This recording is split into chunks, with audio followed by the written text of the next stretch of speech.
Okay, so one of the best ways to manage aches and pains at home is to use ice or heat. This is quite a common tool that we use, even with when we're treating patients in clinic, um, and it's really good at speeding up the recovery process and also actually helping as a painkiller. That's quite a natural source of painkiller. This is the ideal tool that I have. This is a physique hot and cold reusable pack, so you keep this forever basically. Um, and it can be used for heat and cold. So basically, just follow the instructions on the back for the heat.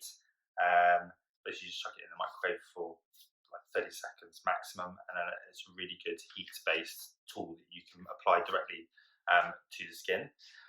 But saying that, I would use a towel or an object to basically so you can protect your skin. Um, so typically, people ask, when should I use heat and when should I use ice? And that's a good question, and it's not as black and white as that.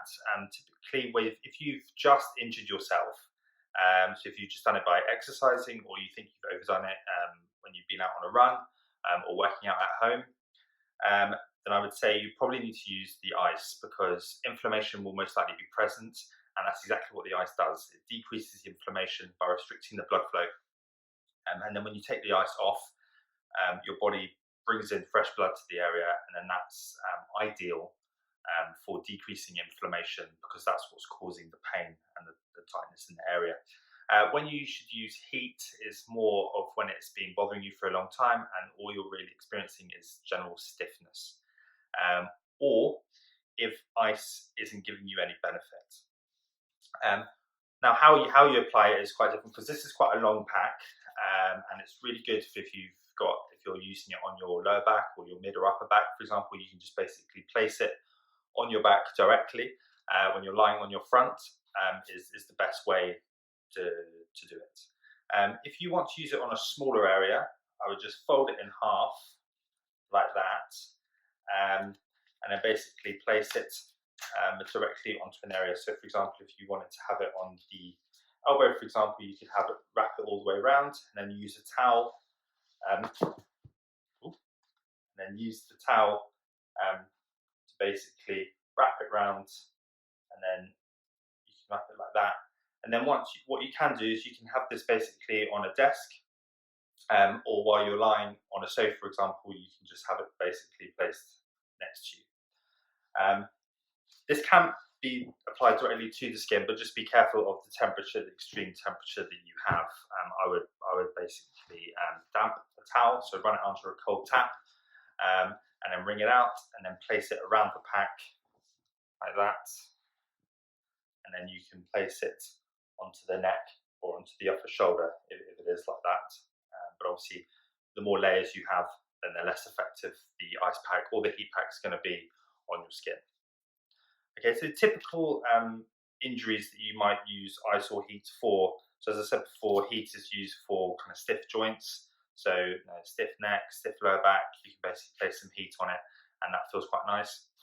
But for typically when you should use ice is if you've got new injuries, so you've strained or sprained ligaments or tendons, or you've pulled a muscle.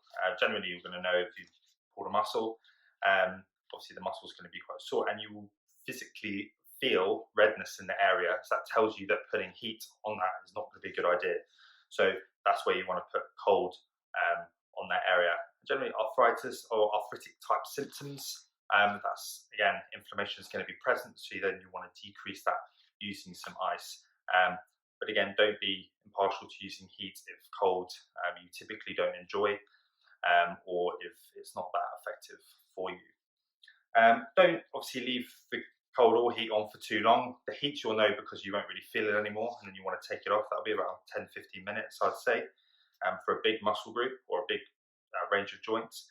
And the cold, obviously, you don't want to be you don't want it on for too long, because obviously that's going to be quite painful. So until it kind of numbs the area, then you want to take it off. What I would recommend is once you have put ice on it for quite a long period of time, is to do a couple of exercises just to avoid any stiffness from whatever you're going to be doing in the day. So, for example, if you were putting ice onto the neck, obviously just doing some basic neck active exercises, so stretching the neck across, um, and then you can basically pull the neck that side, rotate around. So just doing basic movement exercises just to loosen it up and just to bring that fresh blood back into the area is ideal. So if you have any questions on that, then you can ask us directly through social media channels. But good luck.